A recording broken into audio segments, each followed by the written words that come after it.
ভোটের বাকি মাস দুয়েক, অথচ এখনো আসন ভাগাভাগি নিয়ে বিহার এনডিএর কোন্দল মিটছে না। বিজেপির থেকে অন্তত একটি বেশি আসনে লড়ার দাবি জানালেন জেডিইউ সুপ্রিমো ও বিহারের মুখ্যমন্ত্রী নীতিশ কুমার।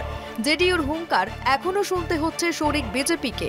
বৃহস্পতিবার পাটনায় প্রচারে গিয়েছিলেন কেন্দ্রীয় স্বরাষ্ট্রমন্ত্রী অমিত শাহ। সূত্রের দাবি, নীতিশের চাহিদা মেনে জেডিইউকে 101টি আসন ছেড়ে দিয়ে বিজেপির 100টি আসনে লড়ার বিষয়টি নিয়ে শাহের সঙ্গে আলোচনা হয়েছে। জানা গিয়েছে, পাটনার হোটেলে গিয়ে শাহের সঙ্গে দেখা করেন নীতিশ। সূত্রের খবর, শাহ নীতিশ বৈঠকে বিজেপি এবং জেডিইউ কত আসনে লড়বে, শরিকদের কটি আসন ছাড়া হবে, সে সব নিয়ে আলোচনা হয়েছে। বিহারের মোট বিধানসভা আসন 243টি।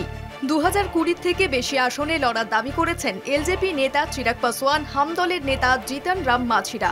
এই আবহে আসন ভাগাভাগি নিয়ে বৈঠকে বসেন নীতিশ কুমার ও অমিত শাহ। নীতিশ কুমারের জেডিইউ 101টি আসন, বিজেপি লড়তে পারে 100টি আসনে।